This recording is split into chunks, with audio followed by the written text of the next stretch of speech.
Yeah, we're live. Morning, everybody. It's your Al Bob here, your sensei, your griot storyteller. And I woke up this morning. It was raining real hard. I did my little stopped it raining for a moment. And, you can, Anthony, always good to see you, buddy. BC, British Columbia.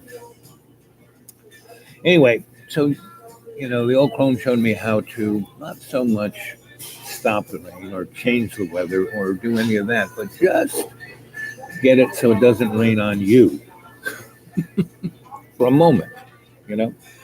So I did that, got in the car, drove about 10 miles to the general store where they have breakfast and sat here and, listened to country music and watched the news.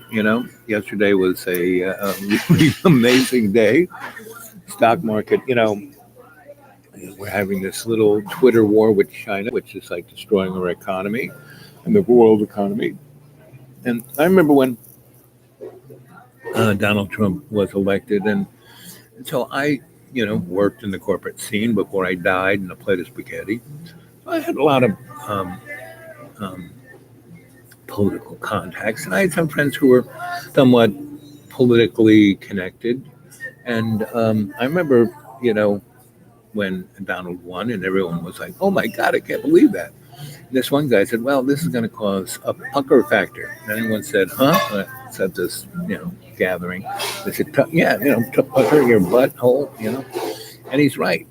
The world has no idea what Donald's going to do because Donald has no idea what to do, and the people who put Donald in power, people don't realize, And again, yesterday I was talking to somebody who Gmailed, and I can't always get online. I can't always talk to people. So there's one person I used to work for who I would stay in somewhat contact with. Basically said, "Where are you? What? What's going on? You're dead. You're alive.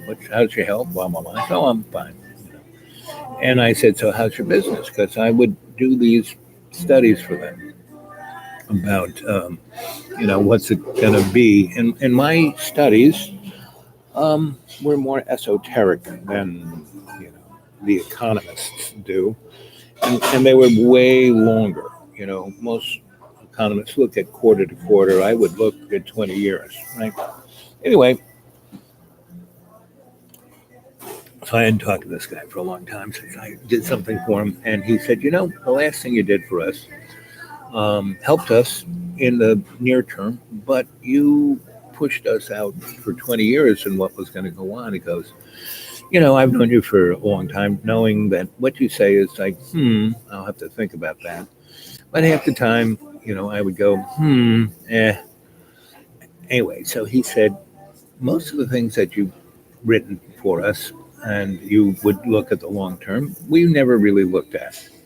But then I went back and I reread all the stuff. He said, everything you said over the last 26 years has been right on. And the last one, I was talking about how Mike Pence looked an awful lot like Donald Sutherland in the Hunger Games. And here's a guy, pretty big company, lots of employees, lots of connects, not only his company is global, and he's saying that, for all, and he's been around almost well, almost. And he said, I've been through a lot of stuff, 70s, 80s, 90s, I never really was scared. And I remember that lunch we had with a bunch, all those business folks, and that one guy said the pucker factor, and I said, I now know what he's talking about. So the whole world is thinking about that. And anybody who comes around who seems, somewhat, whoops, there goes the earpiece, my microphone, seems somewhat, this guy may, or this gal may know what they're talking about. So Bernie is a good example. So what he's talking about is straight up pretty much what's going on. We got to spend like 16 trillion on the environment, and it's not going to fix it. It's just going to get us out of harm's way. We're already past. We have so much carbon in the ocean, and that's the real carbon sink, right? So, since Donnie was elected, these other countries have gone nationalistic too. Brazil, the Philippines, France, Germany, England, Brexit. I mean, and I kept talking about the hidden hand and the powers that shouldn't be, and people going, all that stuff I just kept thinking was just you going on about stuff. No, even Anthony left. Anyway, um, the fact that most people watch this later, that's why I do these when I can. See, I'm here, the Wi-Fi's here, I'm doing this. So I've been talking about this window of opportunity, right? And it started out with 18 months, 17 months, 16 months. As of the 1st of September, it's going to be 16 months, and or 15 months. Depends on where you look, where I started this. And we're already, see, we're the transition, you remember, back in the day of the 60s. It's the age of Aquarius. And in the song, 1399, when, there were two songs, Age of Aquarius and this other one about the countdown, right? And people knew, I mean, I showed pictures yesterday of things, and I showed pictures of when I was at the United Nations at a NGO that we tried to start up about alternative technology, right? Because after my little stint in the Southwest working for Dick Powell Electric, as a bench electrician making power sources for people in Los Alamos and Sandias and Kirkland Air Force Base. Um, I realized that technology was not the problem. You know, what was the problem was human spirituality, because people are so engrossed in their petty lives. So, what are the two things that are going to bring the downfall of the human race, and at least in this epoch, um, is not Donald Trump or politics or even global warming. It is our belief in our individual importance, right? That we do not serve, and when we want to serve something, it's some religion that we can believe in because it kind of somehow reflects on us. And Donald Trump is a perfect, he is the canary in the coal mine. Even his hair is the canary in the coal mine. He's a great example of the personal epoch of the ego, right? So there's that belief in I'm the most important thing. The second thing is the addiction to convenience, and that's, why, at the end of World War II, the United States was, you know, recycling 98% of everything, right? And 70 something percent of all Americans were getting most of their vegetables out of their backyard garden, right? And everybody didn't own a car, they were taking the trolley car, right? We had the best mass transit there was in the world. The rest of the world was blown up. And then by 1947, we were pulling that out of the ground. We were selling everyone on plastics. Remember The Graduate? Let me tell you one thing. The biggest thing is plastics. That's right, right? Today we could recycle all the plastics, but we don't because we want to still sell oil. If we recycled all the plastics, about a tenth of all the oil sold we wouldn't sell. So, I remember when milk came in glass bottles. Why don't we do that? That's totally recyclable. Because once you make that glass bottle, you leave it in the box, the milkman comes, that'd be more jobs, milkman showing up. and he could be riding around a nice little electric wagon, right? And so, which the first automobile in the United States was an electric wagon. So everyone's addicted to their own ego's belief that they're the major center of the universe, and their addiction to convenience, right? And it's not even convenient; it's just being told to them that it's convenient. Anyway, so so this guy I was talking to yesterday, we were talking about this on the other thing, and he goes, we live in a fascist dictatorship. Now, this is a, big time millionaire businessman who tells me this, old guy, who's been in business for 40 years. And that's what he tells me. He goes, I don't know what to do. I got, kids and grandkids and great grandkids. I got this whole gaggle of people that I've been trying to bring up as good people. And it's like, I don't know what to do. And I said, good luck with that. So he said, when are you coming back to Virginia? I need you. I said, well, I have no place to live. I live on, you want to pay me a real salary, instead of just taking me to lunch. You want to put me up in your house. You want, sure, I'd love to, do something. But right now I'm very comfy, living under a tarp. I mean, one of the reasons I'm here now is raining, and I drove the 10 miles to get out of the rain and go online with you guys and see what was going on in the world. Monday, the stock market's going to take a tumble, like, especially if Donnie says something really chumpy at the G7, And he still has 30-something% of the American voters going for him. I don't know if they're going to like him so much if they, see, but those folks don't have 401ks, But he didn't do much for the coal industry. He didn't do much for the manufacturing because the jobs didn't leave here because they went to someplace else, The majority of the jobs were lost on the assembly lines in Detroit. Were replaced by robots. And boy, in the next 5 years, that's going to, I would say 30% of the people working today are going to be replaced by augmented technology. And that includes all the people in the poorest, like anything that is a replicated situation, the same thing over and over and over again. So all of the people who work in Burger King and McDonald's, they're going to be, there's going to be a kiosk. You go up, push, it's just going to be like when they replaced bank tellers with ATMs.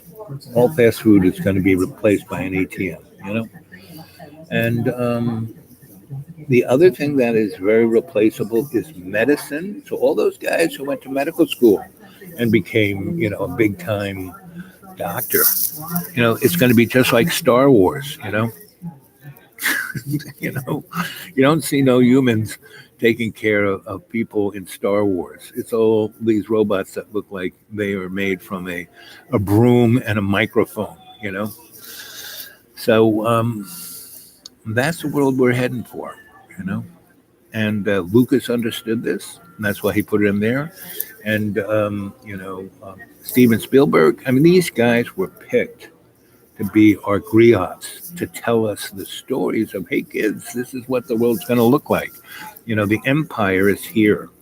Now, I'm a guy who looks even further past that and realize that if you look at the past, and that's what I've been doing mostly, is, out to Deep Green, I have, when John Boy bought school, I had to really get out of there. And I still have a ton of stuff there at the school.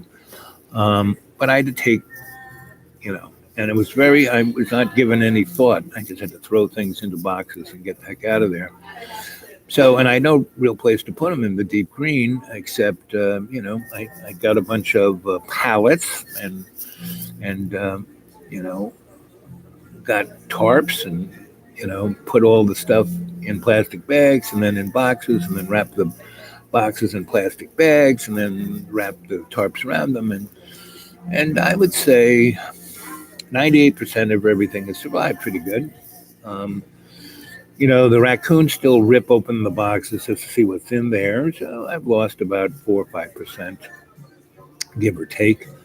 So uh, I've been going through all my stuff, especially my books, and I got a tarp and I got a hammock, and I go through my books, so I've been reading.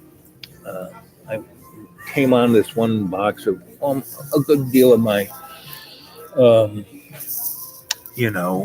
philosophy books, metaphysics, and so I've been reading that, and pretty much everything was sussed out during the Greek time. You know, Sophocles, you know, Socrates, Plato, Euripides, because the Greeks were playwrights, poets, scientists, mathematicians, philosophers, all put together, right? And I've been rereading all those guys. And then you kind of get into the medieval time where the Catholic Church takes over and throws everyone into the mud because you're not supposed to be reading. And what's interesting about the medieval time is that the only people who were getting really educated were women, because the rich guys who had daughters wanted to sell them off to some other duke. And the only, other than, I mean, sex wasn't a commodity, the girl being cool, because every duke could screw whatever serf he wanted, you know. And today, within the English royal family, there are chunks of England where any of those guys can walk into a house and have sex with any girl he wants to. It's in English law. Do they do it? Maybe. um, so that's where we are. So anyway, back to medieval times. So women were educated because that was a sellable item. You need to buy. You need to marry my daughter because A, here's a big dowry. You're going to get a chunk of change. B, she's smart. She can run your businesses. She can be your negotiator. You can send. She knows 7 languages. So during the medieval times, the only people really getting educated were women. So the philosophy that was written then was by women. Yes, they never signed, Susie Q, but it's quite interesting.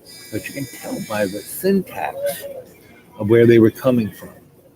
So you read this medieval stuff, and there's this woman, I forget her name, but her father was one of the great architects of Notre Dame.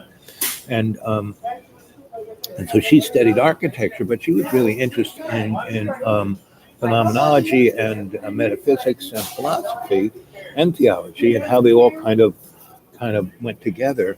And she wrote this treatise on all of that and put it in the construct of architecture. There's the foundation, there are the walls, there's the roof.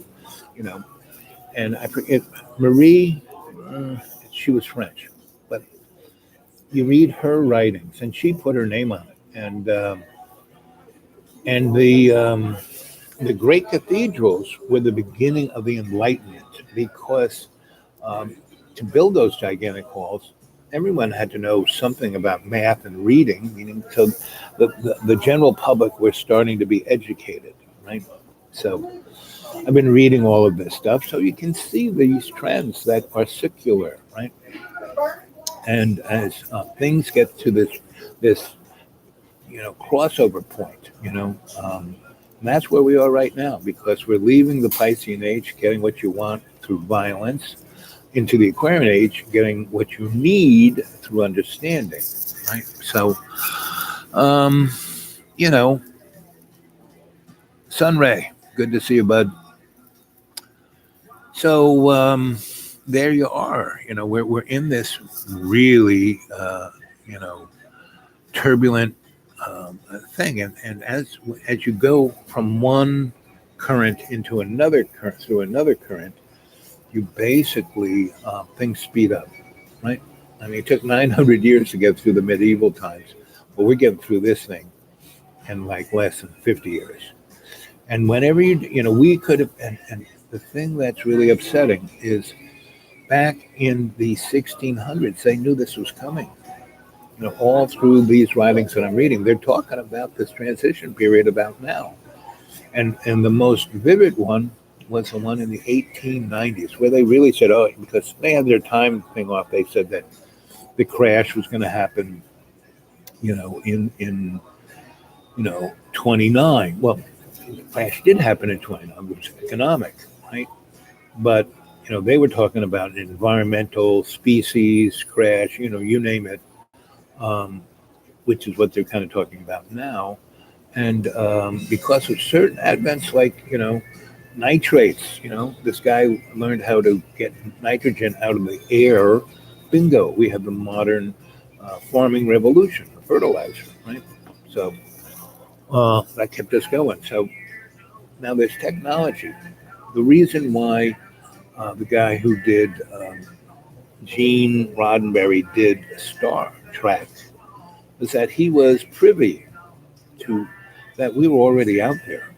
You know, he was around all the great minds who put us, who did solar warning in the 1840s. We've got things in the asteroid. It's like we got. Why do you think we're so in debt? Because we have been pumping money, into this hidden agenda, in this breakaway civilization. And basically, we are the human race that has paid for this, has been said, well, they're going to pay for it, and then we're going to be off planet and they'll die, and so and there have been a number of sci-fi movies about this where they got, I mean, when I was in the UN, I forget the guy's name, but the idea was to put these gigantic, not space stations, but mini worlds. And there's 7 places around the Earth called they're L. There's where you stick something there, it'll stay there. It won't be, orbit, degrade, and burn up in the atmosphere. It'll stay there because of the moon and this and different things. Everything is like you can stick something and it'll stay there. And they were going to put these gigantic worlds, with like 1 million people on them, and get free energy from the sun and microwave it down to the earth and have, total sealed environments where you'd have farming. And they're there.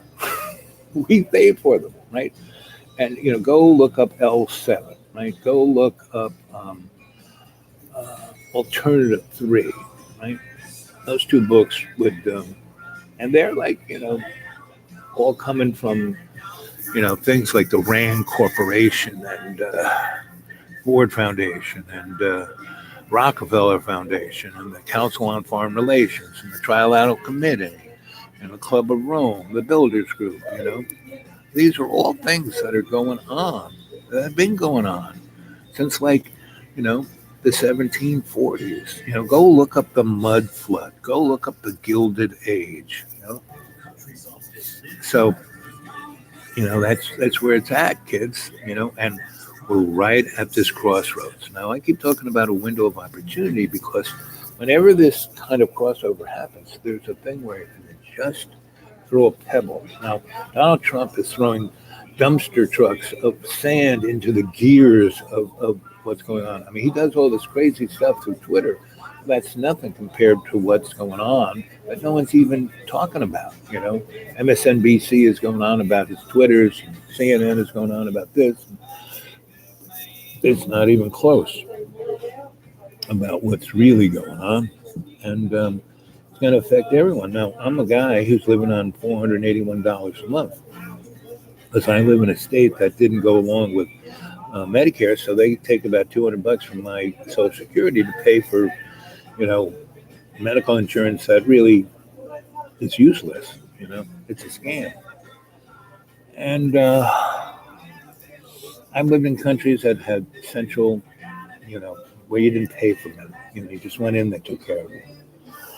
And we're the only industrial nation that doesn't have that, for political reasons. So, and what is politics? One guy making money off of another guy. So, anyway, it's already into the afternoon, and not many of you are listening or saying much except hello and etc. Um, you know, this all deals with your life, your kid's life, granny's life. And you got 16 months to get involved, or else, go watch Handmaid's Tale on Hulu. Or, I mean, there's enough stuff on the media, to really,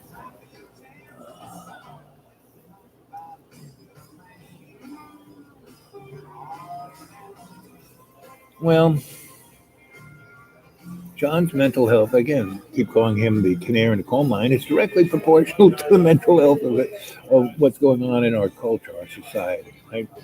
So what does he do? He makes these videos about him working out, him. It's all about him, how he looks, not about how he feels. And once a week, when I'm someplace I can get a hold of him on the phone, I'll send him, hey, how you doing, buddy? And he'll start, oh, I'm doing great, relationship, blah, blah, I'm working out, really feeling good. And then he'll just go into this thing of where they're all against him and da, da, da, da. And, it's a directly proportional thing of, I'm not saying Donald Trump is causing that in John, but they reflect off each other. Now, John doesn't even look at the news, I'm pretty sure. Um, but he's coming from that same place. It's all about him. And what's sad is that it isn't. I mean, he knows it's not. And so he feels bad about it. I mean, John's best, whenever you look at all his videos, the ones where he's like talking to the dog or the ducks are going by, oh, look at those ducks. Oh, that is John's sweeter self. That's who he really is. But he has no idea who he really is because he never has any self-reflection because our society isn't about self-reflection. I'm in a place that has no radio, no TV, no internet, no nothing except books, and my little laptop that I write my novels on, right? And it's not this one because this is my internet laptop, which Don gave me. Thank you very much. But the other one, I never let it go on the internet. It is, I just write on it and that's all I do. So John Boy, um, you know, I mean, his family, he lives in the town with his family, they're the people who really are, his parents are like responsible kind of for him. Most parents want to cut loose with their kids as soon as they can, but they care for him, but they don't, and that's pretty much everybody, in this, in our cultural melee, um, is that everybody cares for everybody, but they don't,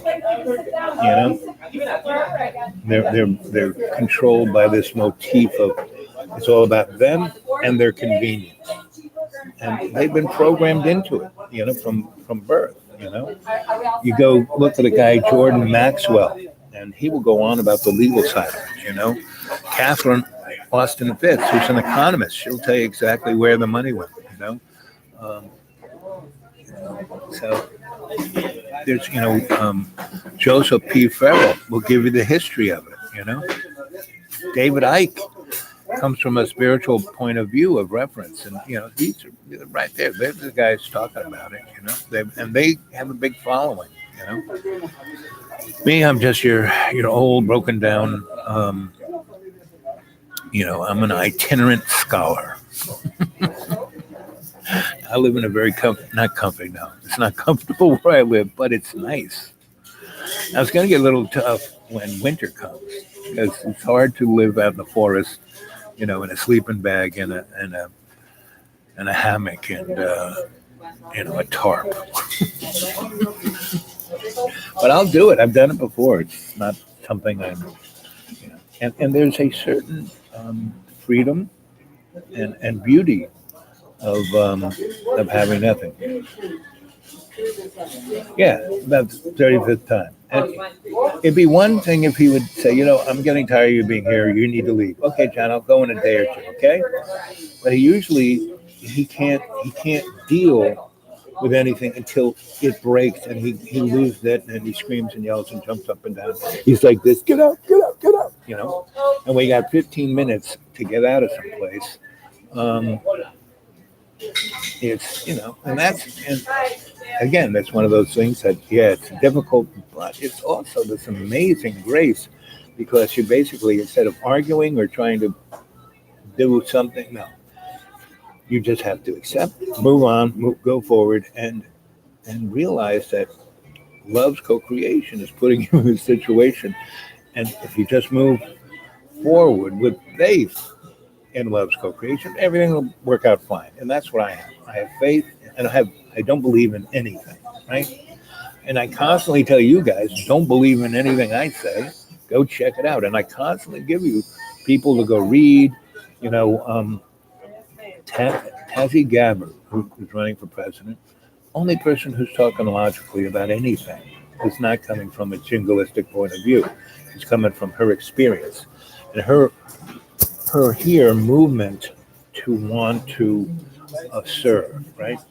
She's the only person who, well, not the only, but she served in the military during the Iraq War. She saw it.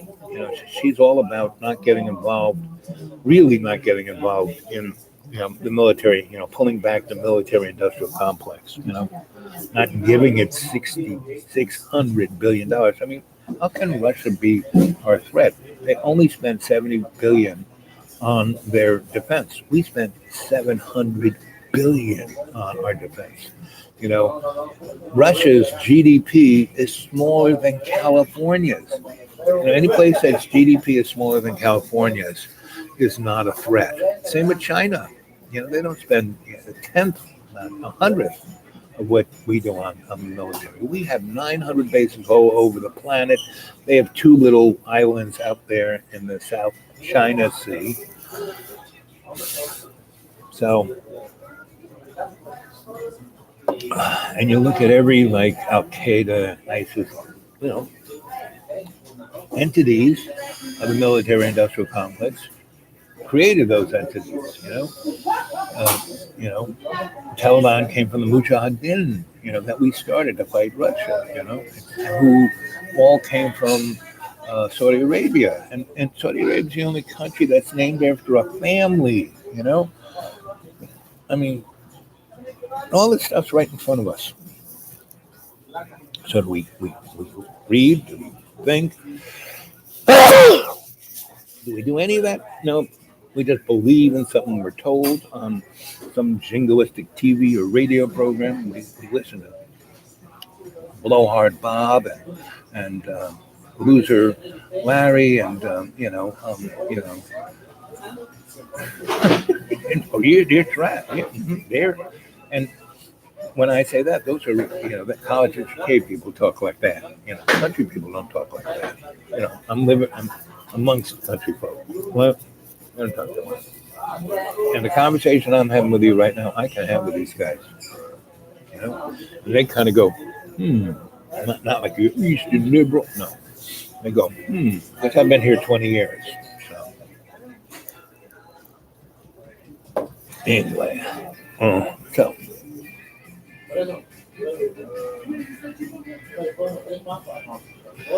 Well, Epstein is only my one, I'm not going to go into conspiracy theory because please, but I will say this, Epstein is only one of 1,000 guys like that. We have the best legislators money can buy.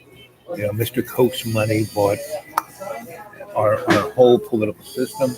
Back in the 50s and 60s, he hooked up with an economist who won the Nobel Prize for this theory called "Let the Chips Fall Where They May." His name was James M. Buchanan. Go to a radio program. It's called Alternative Radio, and it's alternativeradio.org. And these guys have interviewed everybody. So, and it's a really great book out now called what's it called? It's called Cokeland, right? And there's plenty of books on the Kochs. And they're the people who brought in the dark money, who pushed that Citizens American thing through the Supreme Court, who bought off, so the 2 things that Donnie have done. Given $1 trillion tax cut to corporate world and the uber rich forever. I mean, the tax cuts for their middle class die in about 2 years, but not for the really rich. Well, and put in two Supreme Court judges who are in their 50s who will be there for another 40 years who are sociopaths, right? And he's put in about 400, the Supreme Court here, and then there's these courts, like the Seventh District Court, right? And they're just below Supreme Court. That's where most things go. And he's put in almost 400 morons who haven't even got a legal degree, right? Who were like his golfing buddy, and that right there, those judges, not Supreme Court guys, but this other, just below the Supreme Court, that has totally tooled us, if you look at our Constitution, we have no real rights. The Bill of Rights, give me a joke, freedom of speech, Congress will make no law. Well, it says Congress won't make no law. It doesn't say the states won't make a law against your freedom of speech. And they do it all the time. Like in the 50s when the Supreme Court said, well, you got to integrate your state schools. Well, Virginia said, fine, we're going out of the education business. And they closed all the schools in Virginia, period. Then they took the federal money that they got and gave them individually to private schools for white people. That's where the whole concept of, giving, what Mr. Loss wants to do to education, make it just for rich white people. And, the guy, James M. Buchanan, the economist, is like, let the chips fall where they may. He basically states, this is why Mr. Koch loved him, said that it's against the Constitution for rich people to pay for a majority, we shouldn't tax rich people to pay for the majority citizens' needs, So, well, what's going to happen if what's his name, Biden, is chosen to run for president? Donald Trump will win. And Donald Trump is under such stress. I'm amazed he hasn't keeled over yet. And he's living on a diet of Pepsi and Coke and Mountain Dew and chicken McNuggets and cheeseburgers. Well, if I was a betting man, I would say he's going to win. And then he's going to die of a cheeseburger, and everyone's just going to look at him and go, are you going to touch him? I'm not going to. You're going to touch him. And then the sycophant, Mr. White Pence, will be president, and he will be the last one. He will go from being president to the supreme leader, and then we will have, go read Handmaid's Tale or go watch it on TV, and that's or the Hunger Games or any of those dystopian things, and they're put in the media to give the public the heads up. Hey, kids, this is what's coming. And that scene. Brad Pitt was in this zombie apocalypse movie, and there's this great scene where there's a wall, and the people are like climbing, and whatever wall they build won't be to keep the Mexicans out. It'll keep the Americans in, and they will be climbing up that wall to go over into Mexico and Central America. So that's just my little take a look at what's going on. Go look at John Birmingham's videos. He puts up 1 or 2 a week. And that is, forget watching CNN or MSNBC or Fox. Just go watch John. He's a better representation of what's going on than anything else. Now you can come back to Dreamy Dreamland with Sensei Al Bob and, get, a little griot story of the long-term trend, right? B, good to see you.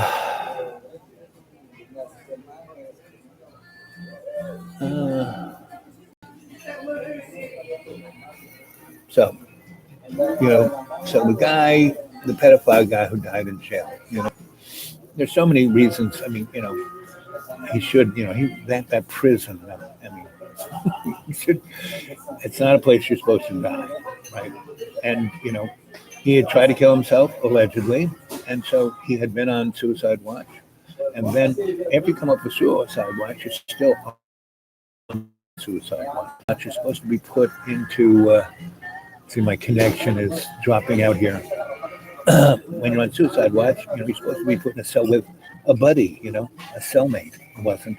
You're not supposed to be in a cell that has bunk beds. He was. You're not supposed to be in a cell that has, a sheet. He was.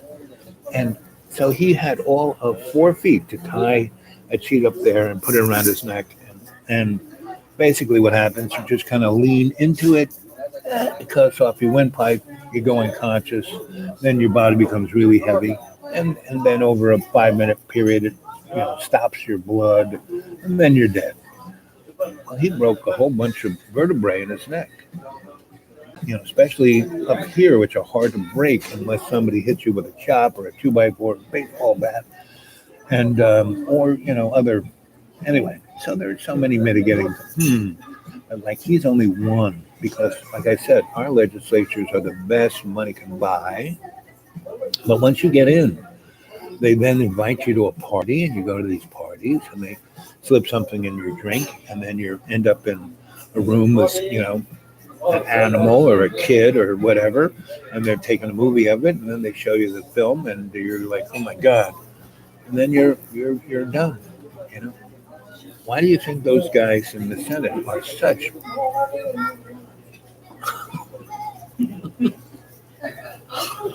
And why do you think all those guys quit? They just want, okay, I'm retiring, I'm out of here. I made my money. I mean, the Senate have passed rules that it's illegal if you get information, while you're in a committee or something, that you learn that something's going to happen, and then you take advantage of it. That's against the law. But the Senate actually passed laws that it was okay for senators to do it. Not anybody else, but senators could do that. So that's the interesting world we live in.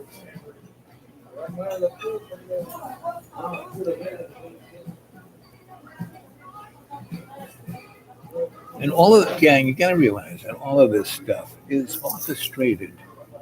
Nothing happens in real life. I think I told you the story. When I was 16, my dad got me a job working for Metro Media in New York, right? Summertime job.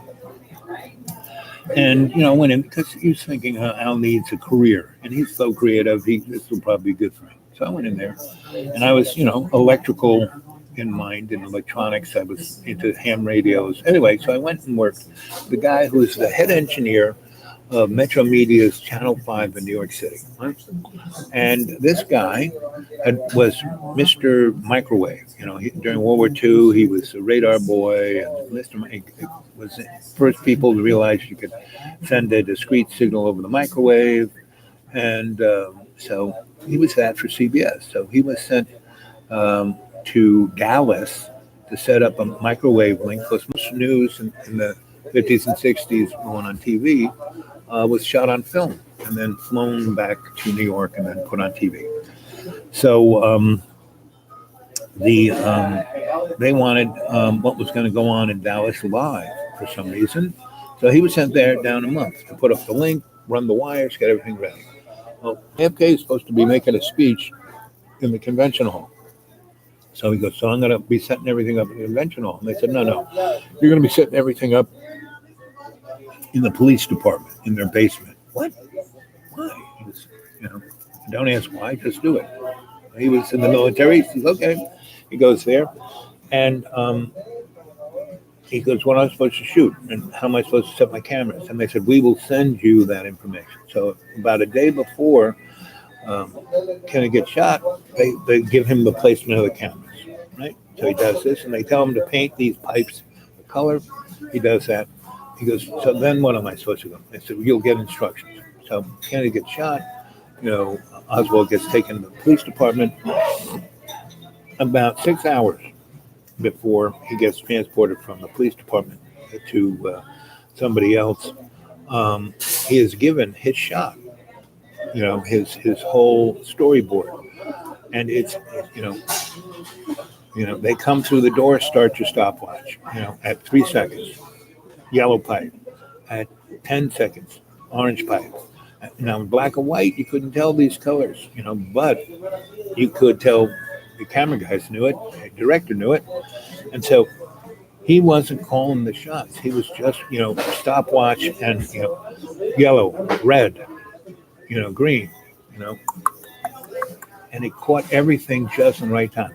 Boom, the guys, these two big burly Dallas policemen holding Oswald like as far away from them as they could, and then a cut, they're coming down this inclined thing to a vehicle, and then a cut to the crowd, and then a cut to him, and then going, I'm a patsy, I'm being set up, and then cut to, you know, um, Ruby breaking through uh, the thing, and he's got a gun, and the gun camera's like right on the gun, and then a picture of the policeman going like, and then Oswald going like this, and then Ruby going like this, you know, and you could, if it was up to him, like trying to push the buttons to say which camera, couldn't get it. But with the stopwatch and the storyboard, he caught all of those gestalts, moments to shock the public. So everyone was in distraught that our president was shot.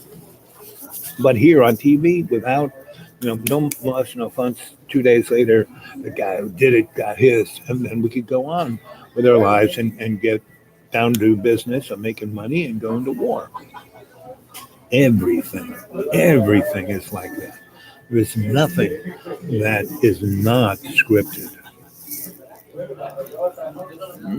So the basic bottom line is this whole little economic war. We made China. China was like eating dirt, and then Nixon and good old Henry Kissinger went there, right? And then under when the Challenger blew up, who launched our spy satellites for us? China. We would just UPS would deliver a keyhole satellite, and we let China be in charge of security of that before it got put on top of one of their missiles. And who gave them that information? The guy who started JPL. He was a Chinese guy, Chinese American, and in the 60s, he went to China and started their whole. And he bought everything the Nazis had done, and he had been working for NASA. I mean, if you just, and none of this stuff is hidden. Now, I used to get paid to read books and things and write stuff about this, but none of this is hidden.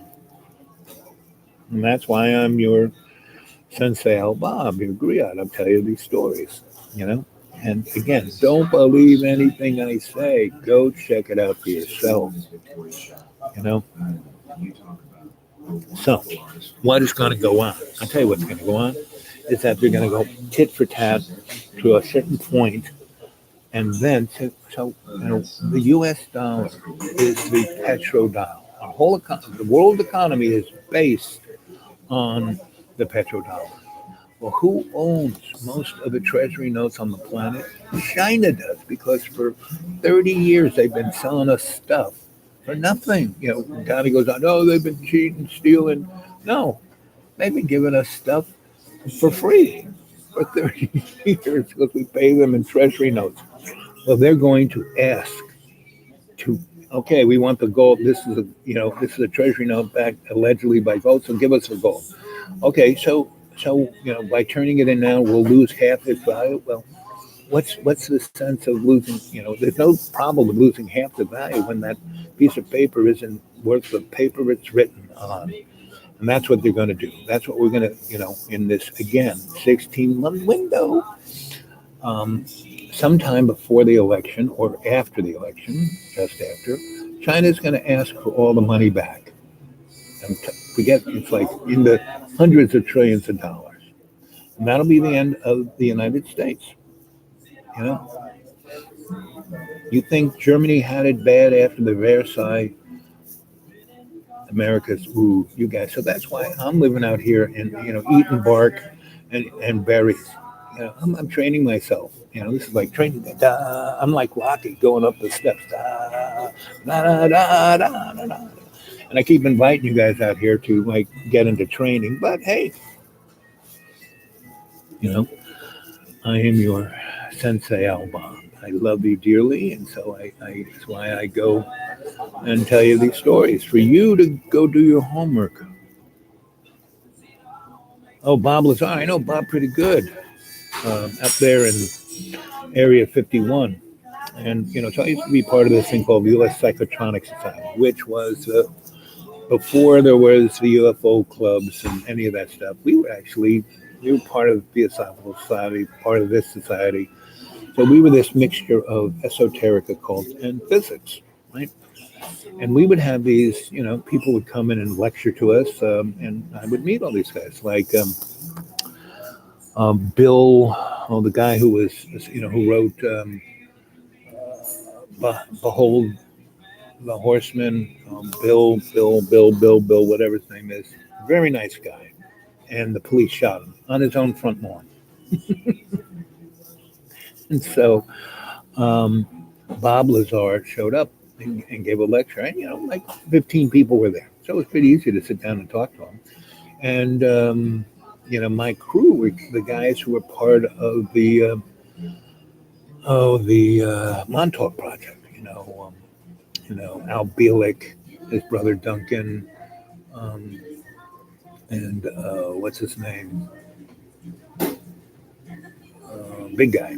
And all of these guys, especially the big guy, he worked for, Raytheon, and all these guys worked in the military-industrial complex, and they were wired because they would remember things and then not remember them. It was like pretty unbelievable. And so, yeah. So when Lazar cycled through through New York and gave us a little lecture at our club, he was right on. Meaning, I didn't work in 51, but I worked at Kirkland Air Force Base, which was gigantic. Part of California, part of New Mexico, part of this, part of that, and so I saw a lot of things. So when he told his story, I could say, yeah, I can believe that. So, A, I met him.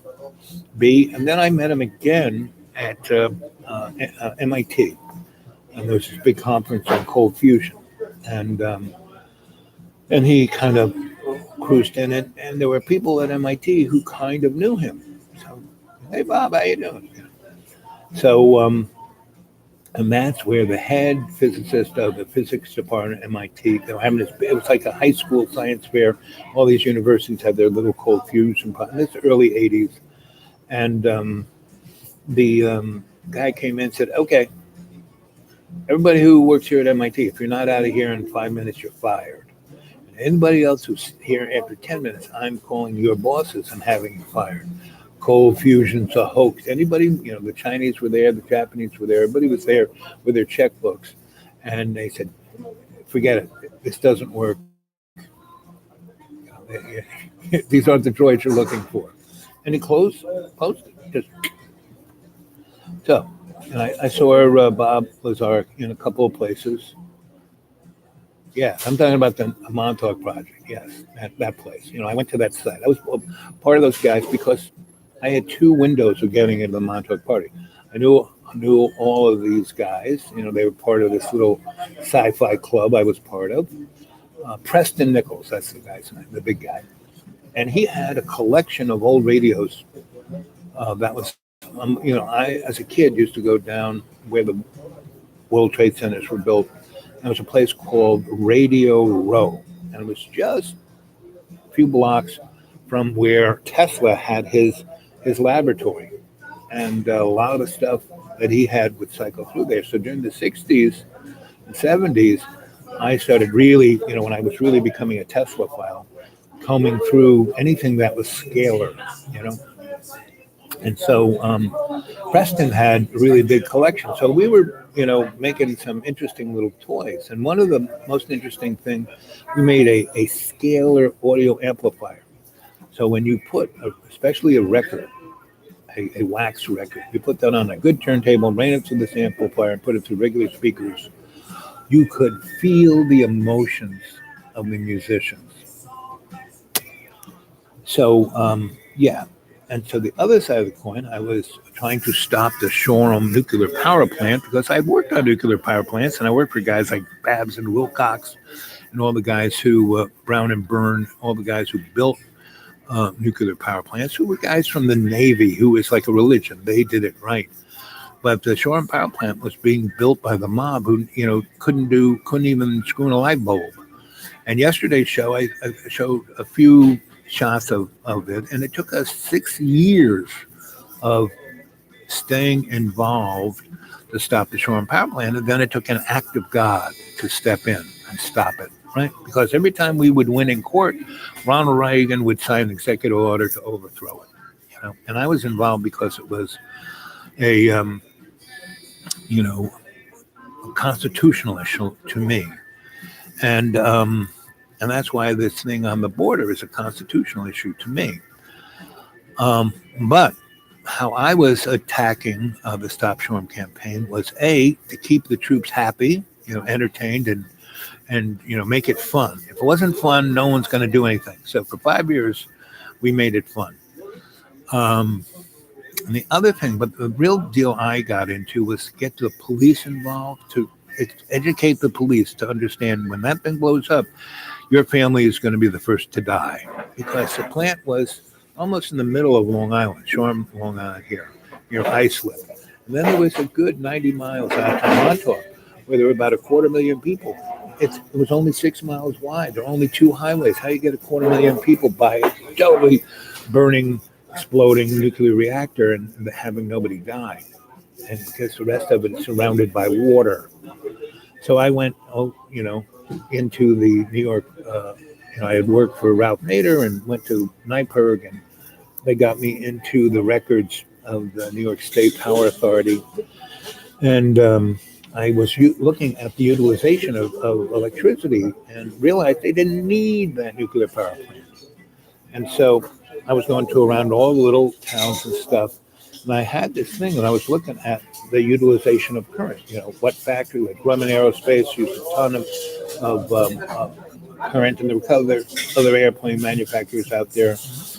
And I went to look at all of that. And one of the places I went to look at mostly was Montauk, because it was like used 80% of electricity than any of these gigantic industrial sites.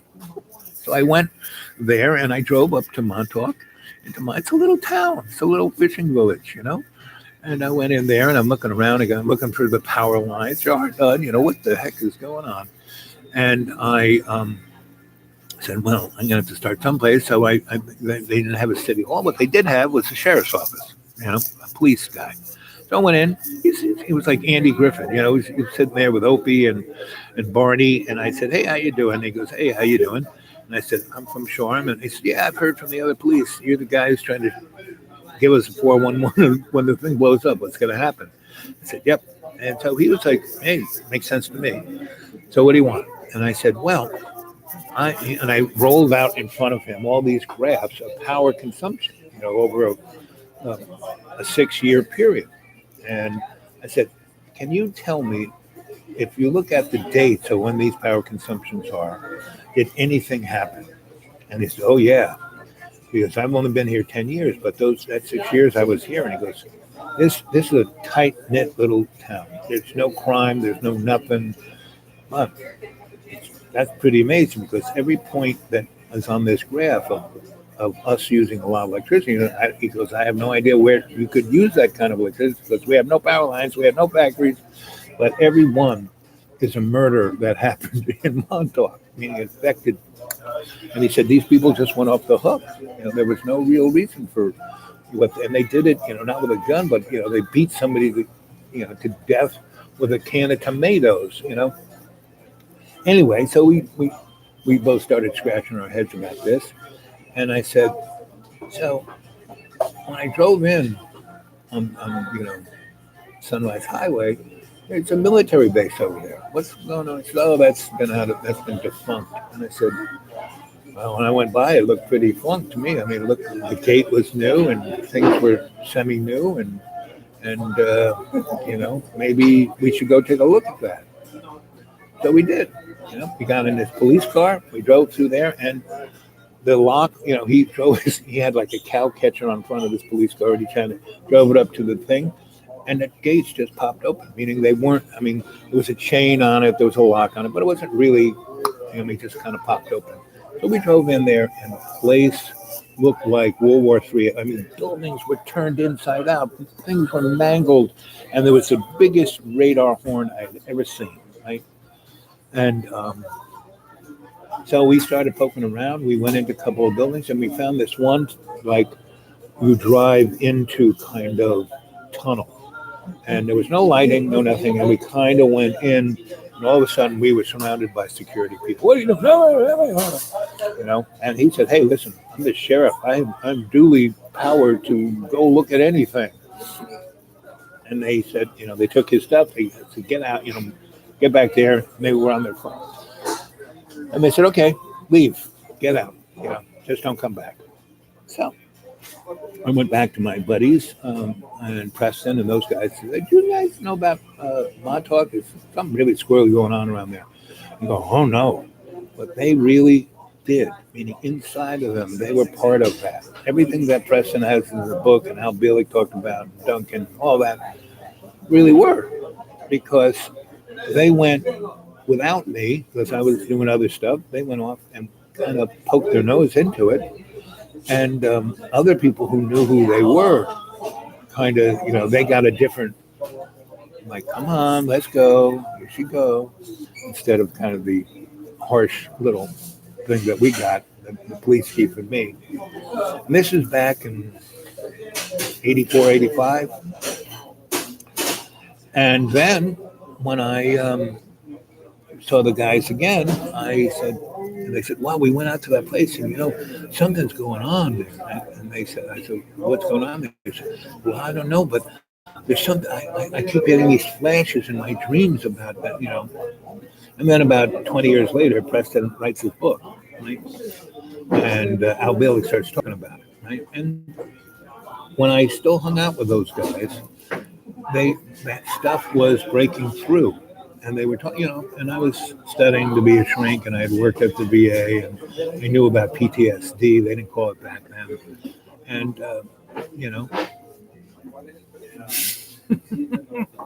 so yeah, whatever you hear about Montauk, this is probably way more, right? And at the same time, it's a TV show called The Time Tunnel. It's truly amazing. There was another thing called the Super Train about all these underground bases and connected by, a ground levitated train that went through a tube on the vacuum. I mean, the stuff is there. So go look up that Time Tunnel. I'm sure if you go on YouTube, there's a couple of things. And Super Train. That was the other interesting. And everything on Star Trek. Why Roddenberry did it, because he wanted to give the humans on the planet. Why it resonated so much that was what was going on above us. They already had replicators. They already had unlimited power with dilithium crystals. They already had. They were already zipping through. Going into warp, and so we have the technology to fix all of this, but they don't want to fix it, and that's why we have a window of about 16 months. And then there's going to be a period of I don't know how many years where it's going to be a kind of dystopian movie, but you're going to be living it. Forget the supermarkets, forget getting anything delivered to, because anybody who gets anything delivered to them by Amazon will be on one of those L7 space platforms.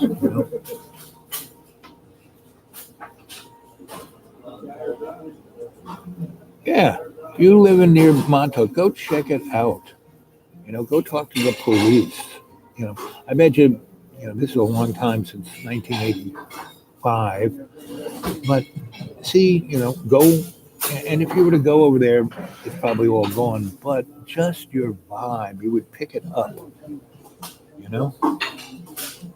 And I bet you are somewhat sensitive because these things are ripples in time. And so even if they've cleaned that whole site up, taken everything away, filled up all the holes with concrete, the energetics of what went on there is still there. And I bet you dollars to donuts, you're picking that up, you know? So, I'd love it, Jones, if you were to get a hold of me at the Dudawake 42 at Gmail. I'd love to have a more in-depth conversation with you. Yeah, Plum Island, where that whole, see, the thing is, what you got to realize is that Tesla built he built his Wardenclyffe facility right in Shoreham. You can go to Shoreham, right where the plant still is, and it's right on the corner of Northern Boulevard, which is 25A, and Tesla Avenue. And RCA, Daddy RCA, um, basically turned Eastern Long Island into one gigantic phased array. When you read Tesla talking about him talking to guys on Venus, it's because they had this gigantic antenna. Forget, sending a radio signal across the channel, that Marconi did. And Tesla, 20 years before that was bouncing radar beams off of the planets. So anyway, all of Eastern Long Island, why Brookhaven National Laboratories is there, is that it was there as not just a nuclear facility.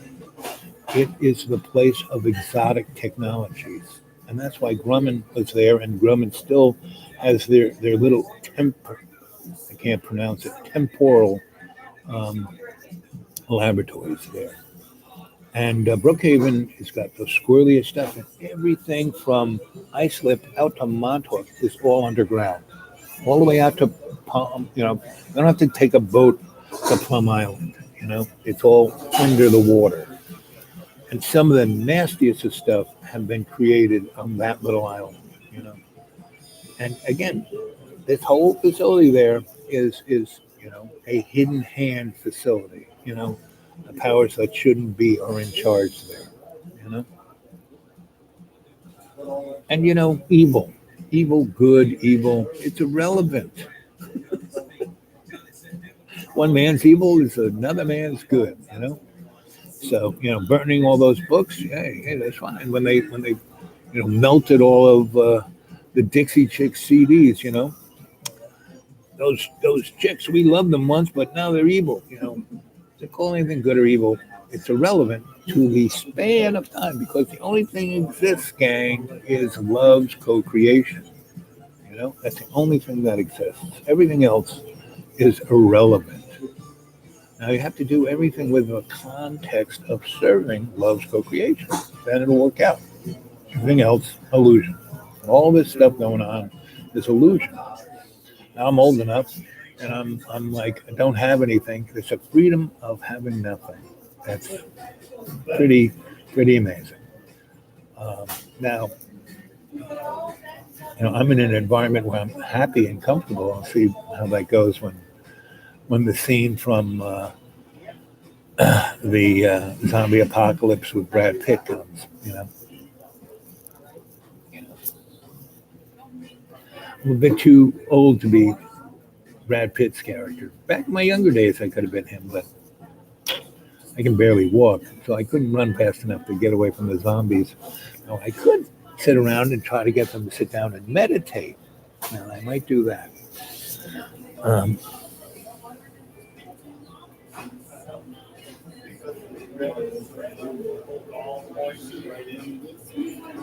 Wow. Channel, that's like, it's as real as it's going to get. So the only real thing is love's co-creation. Everything else is illusion. Now, not to say that you should ignore it but don't buy into it. Be the force of love's co-creation. And that's why I started Dreamy Dreamland, to reach out to the audience here, the cadre to start being that pebble, and you don't have to, have a gigantic concert, millions of people. I did that. It doesn't do much. A million people show up and they think they did their thing. No.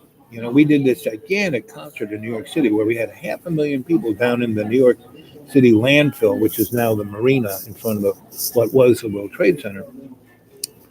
And we spent $50,000 putting these packets together.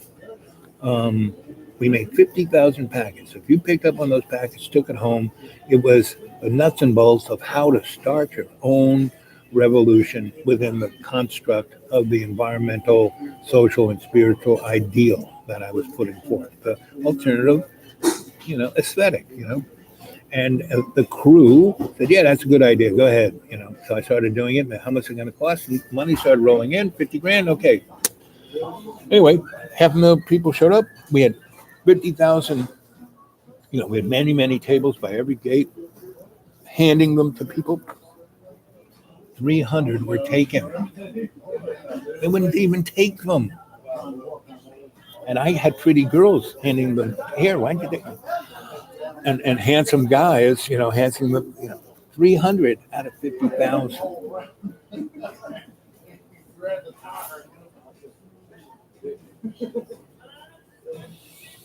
Well, Jones, if you go to my channel, and I'm suggesting this to everyone. So I have almost 700 shows on my YouTube channel. I go look at other people's.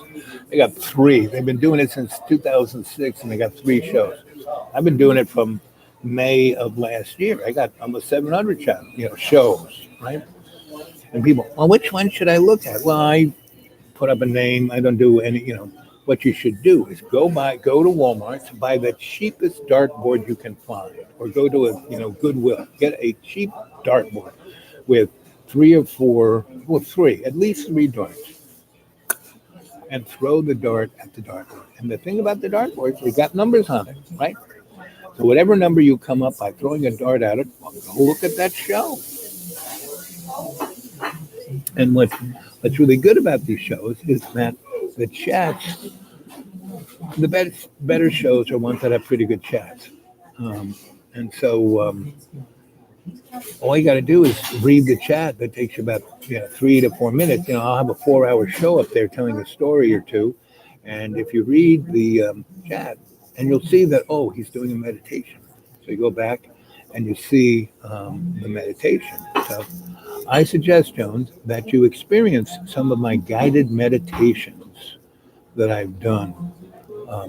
And that brings me to 1 hour, 12 minutes, and 12 seconds. So how about everyone get ready to meditate? Sit yourself down, lie yourself down, put yourself in a place where you won't fall over, and start breathing in 20% more than you normally do. Because the thing that will shut up the squirrel in your head is your breath, meaning to consciously breathe 20% more than you normally do by your autonomic system. You have to shut off the squirrel. As soon as you shut off the squirrel, it opens up the antenna to your higher self. So you breathe in 20%, you breathe out 30%. And you basically connect your self to the prana of Father Sky, and you ground yourself off with your chi to Mother Earth. Okay. Start breathing that way. I'm going to count from 1 to 3, and as I do, you're going to go deeper and deeper into a state of relaxation. 1. Your conscious mind now is totally focused on your breath, breathing in 20% more than you normally do, and you're breathing out 30%. You feel that chi, that prana, that energetic. The thing that animates your bag of water is the prana from Father Sky.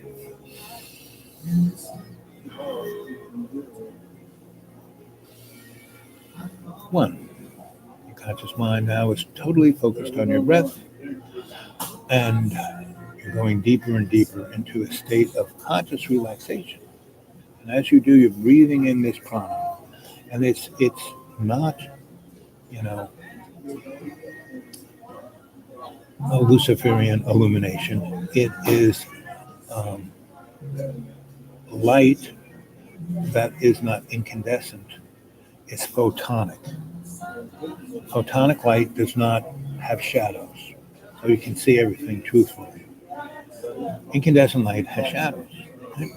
So you're breathing in, and as you do that, your diaphragm is lifting, your lungs are opening up, the little cilias are being like the antenna that they are, and receiving that prana. And it's putting it in through the blood, and your blood is swirling through your veins.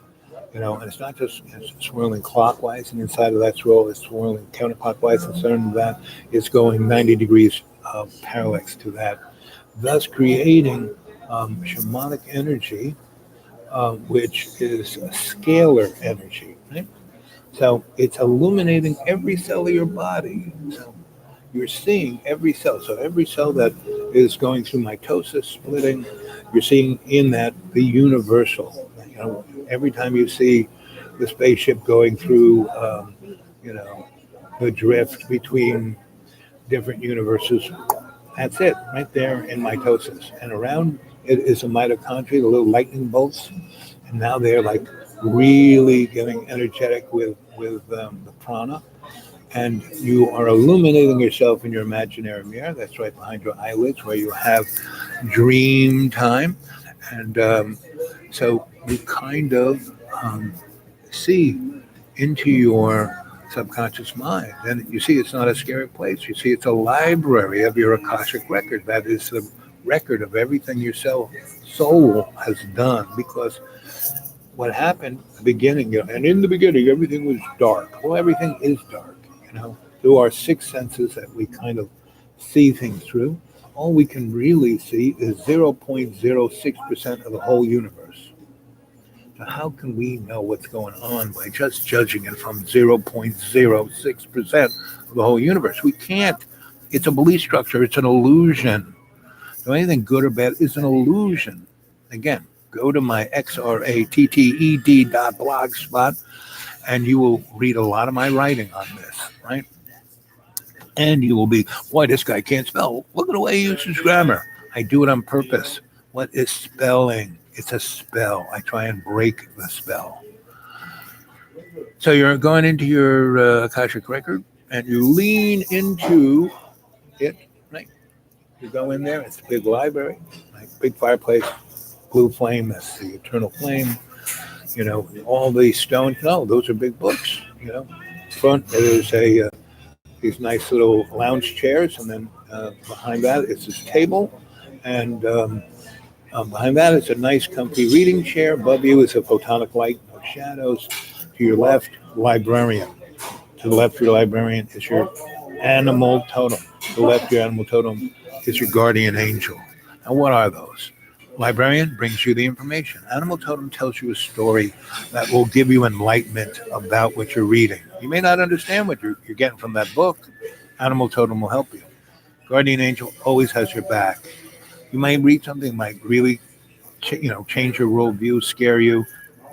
Your guardian angel's got your back, right? So you're seeing all this.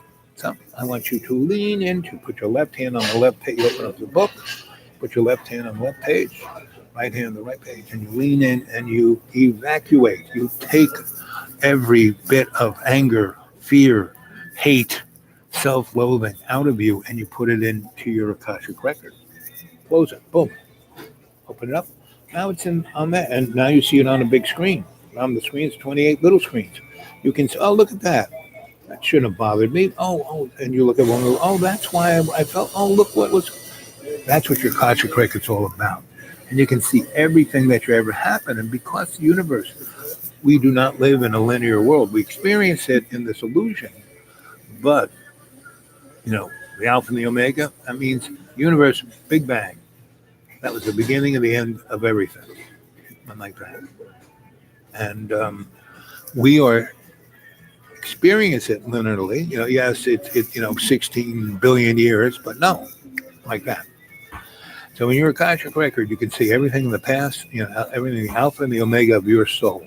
And so you can see why you're here, what's going on, all the above. So take a good look. can ask any question. You can see anything. And your librarian will bring you whatever information you need. Your animal totem will tell you a story to give it context, and your guardian angel's got your back. Okay? And now you feel like, wow, like all of that angst, all that hate, all that everything is feel like a balloon. I can float. Ooh. So get up and to the right. Everything else was to your left. To the right are these 9 doors, right? And those are the doors to perception. And one is open. The rest are closed. One is open. That doorway goes to your superconscious mind, which is the sanctuary of your own choosing. So go through that door, and there's the bridge of your id, right? South or meadow is where the pond of we are all connected, and in on the edge of that pond is the tree of life and the tree of knowledge. And you don't pick the fruit; you go through into it through the roots, right? And in front of you in the meadow is this big gazebo, like stage, but tall, and it's got these steps. You can go up there and ask any question you want, right? So why don't you go up there, ask a question. And it, again, gives you an overview of your whole thing. And like over towards the east, you can see the big circus tent of distraction. And up behind it, south of it, is the our home, of the Oracle of Delphi, and it looks like Frank Lloyd Wright's Falling Water, the house that's in Pennsylvania, but really big. And over the door it says, "Know thyself." Right?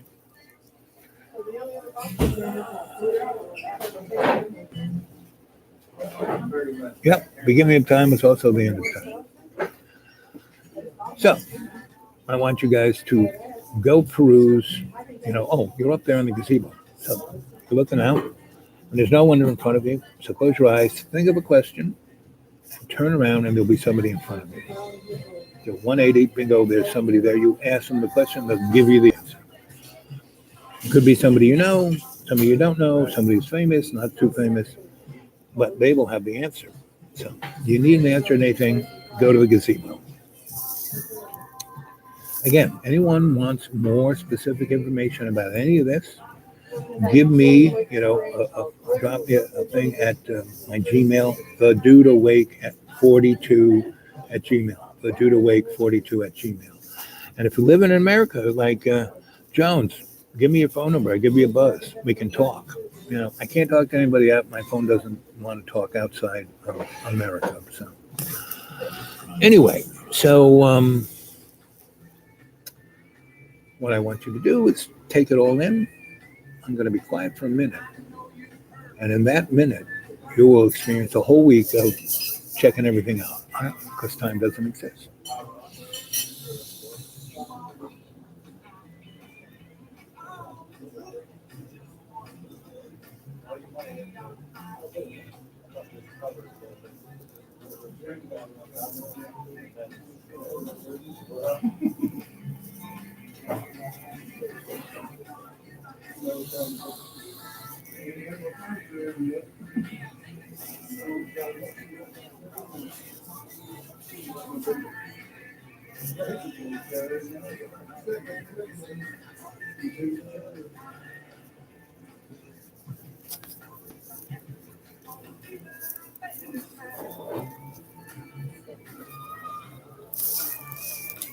Oops.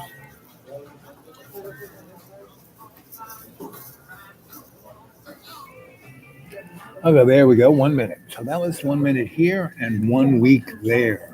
You were bowling with God. You were doing anything you wanted. You were checking your whole sanctuary out. And when you go to your sanctuary, you feel great. It's the best place to go. Feel a little low, feel a little depressed, don't have a clue of what's going on. Go into state. Go into your Akashic record. Go and take a look. Then get up after you empty yourself of all your hate, loathing, and go into your sanctuary of your own choosing. See it clearly. I'm going to count from 3 to 1. I'm going to snap my fingers, and you'll be right back here. 3, 2, 1. All the way back. So, okay, there you got it. That was the speed trap of or a little guided meditation, but go and look at all the other ones. I got some really good ones. Go get yourself a dartboard and start looking at the shows. And of course, that will give you a doorway into the shamanic, it's like the magic 8 ball of Dreamy Dreamland with Sensei Alba. Right? So, okay, it's 1 hour, 25 minutes, and 25 seconds. So I'm going to say goodnight. I'm going to pack it up. I got some chores to do back at the Deep Green. So I don't think I'll see you tomorrow, Tuesday, Wednesday. Definitely Wednesday I'll do a show. Sometime about 10:30 on. Ooh. Okay.